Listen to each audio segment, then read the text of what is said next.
This is a story called There Is a Difference.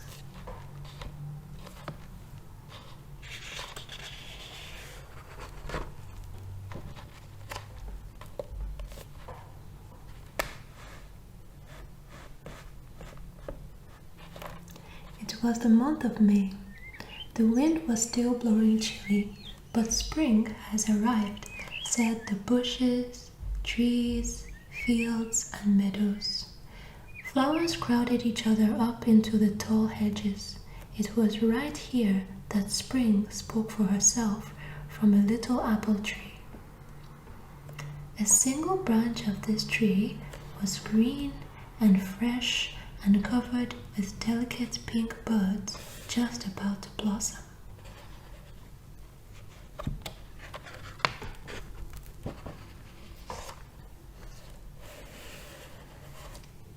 The branch was probably aware of how pretty it looked, and so it was not at all surprised when the Baron's carriage stopped just in front of it. The young Baroness exclaimed, "This is the loveliest thing in all the world. It is the perfect expression of spring itself." The Baroness broke the branch off the tree. She held it carefully in her delicate hands and shaded it with her parasol as they drove off to the mansion with its great halls and fancy parlors. Isn't that lovely?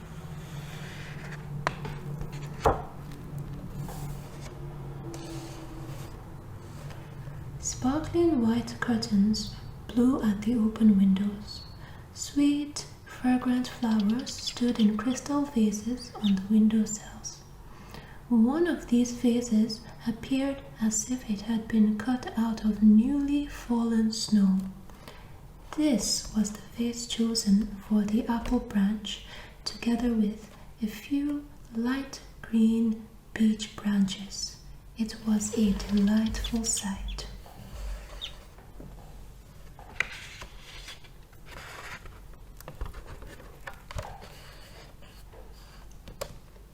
And so the apple branch grew proud, but that is typical of human nature.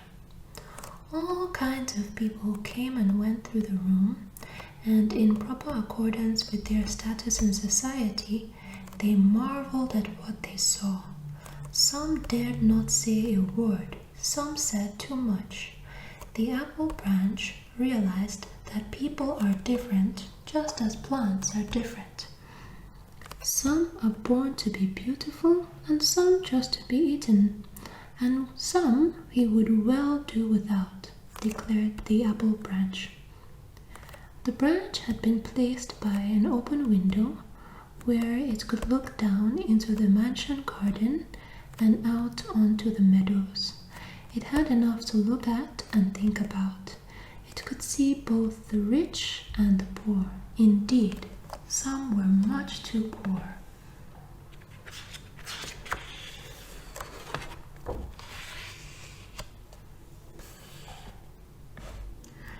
"Those poor neglected herbs," said the apple branch. "There is such a difference between them and me. How unhappy they must be, that is, if they have feelings like me and my kind do. There is definitely a difference. But of course there has to be, or everyone would be alike." The apple branch thought one sort of flower was especially pitiful. It grew by the hundreds in fields and ditches. They were much too ordinary to be made into a bouquet. Why, they even grew between the cobblestones like the worst and ugliest weeds. And so in Denmark, for that is where our story takes place, they had been given a wicked nickname, the Devil's Milk Pail. We call them dandelions.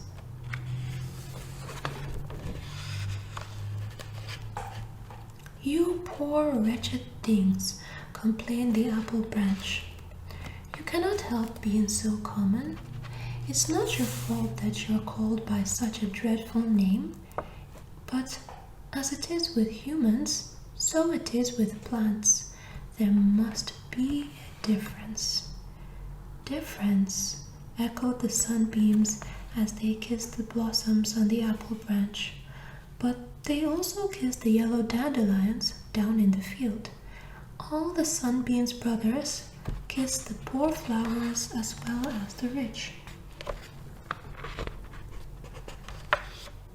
It had never occurred to the apple branch that the Lord loves everything he has made. Nor had the proud branch ever given a thought to the many beautiful and good things which lie hidden but not forgotten. This too is typically human.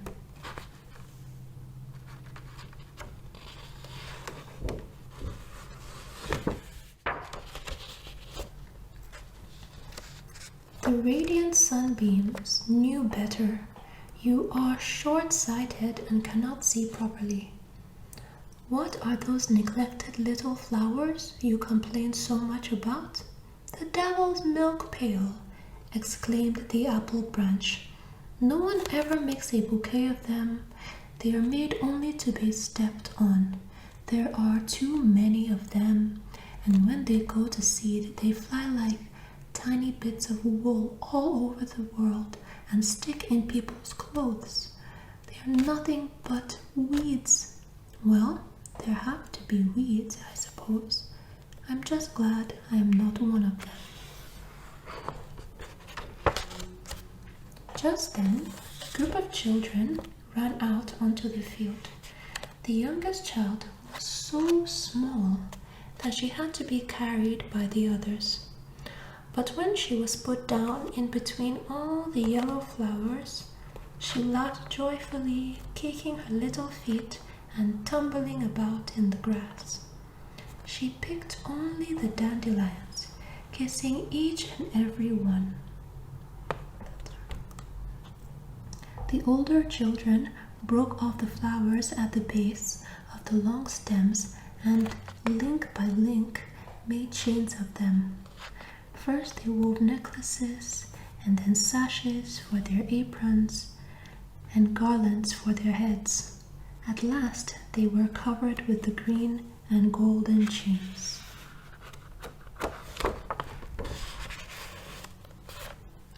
Then the children carefully picked the dandelions that had already gone to seed. Each one was a misty crown of seeds, a little masterpiece of the finest, airy, woolen down. The children held them close to their mouths, only to blow them away with a single breath.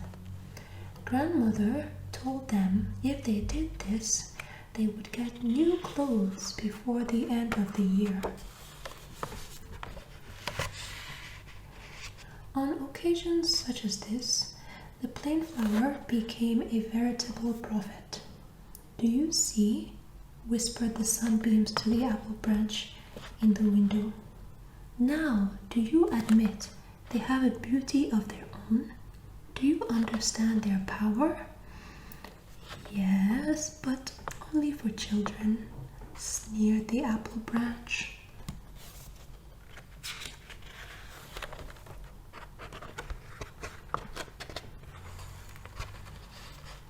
About that time, an old woman wandered out onto the field.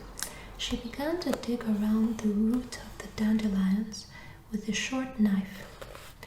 As she puffed them up, she thought about the nice dandelion tea she would make from the roots. The rest she would sell to the pharmacist for making medicines. But beauty is far better than usefulness, said the apple branch. Only a chosen few are allowed into the kingdom of beauty. There is a difference among plants, just as among people. Then the sunbeam spoke about the eternal love of God for all he has created and for every living thing, and about how all things are equal, both in time and eternity. That is merely your opinion, said the apple branch. Sorry, just look at this little squirrel. So cute.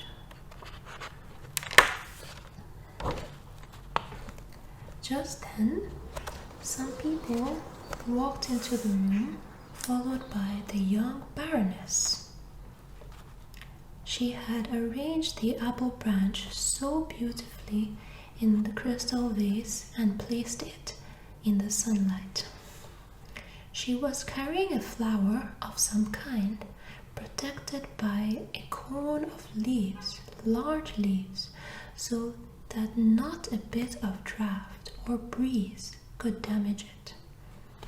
She was more careful with it than she had ever been with the lovely apple branch.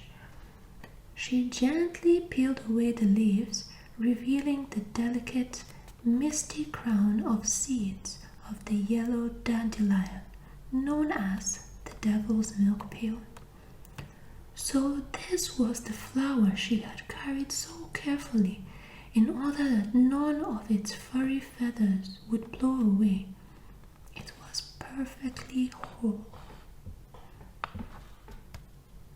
The Baroness marveled at its pretty shape, its transparency, its unique and complex combination of patterns, all made to be carried away by the wind.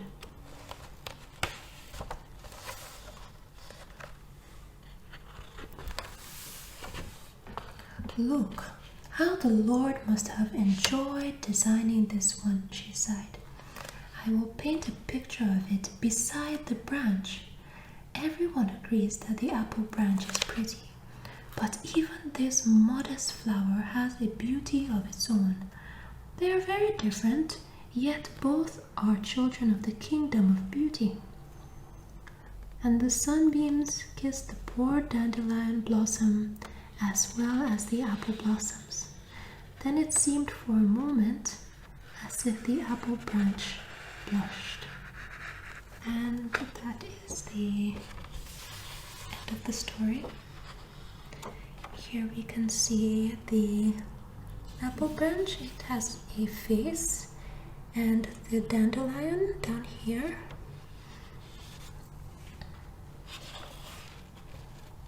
I love the illustrations in this story. They're just so beautiful.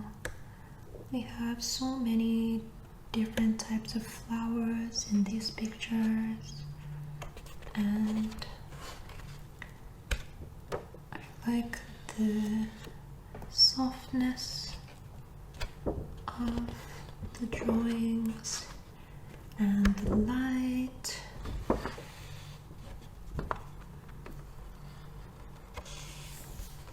As we can see, there are some fairies hidden or not so hidden in the flowers.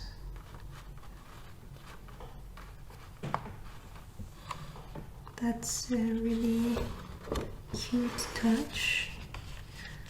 I don't think we see them here, but we see a lot of animal life. We have some mice hiding, we have a snail, we have a ladybug, a ladybird, we have a beetle, maybe this is a wasp, a butterfly, another butterfly, another snail.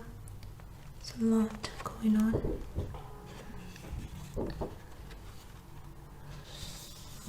Two ladybirds here.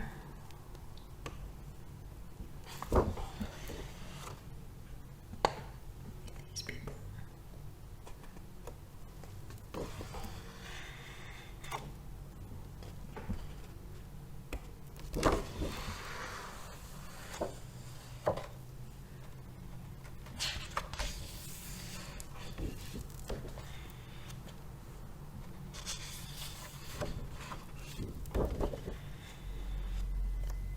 see the fairies here too. And that was the story. I hope you enjoyed it.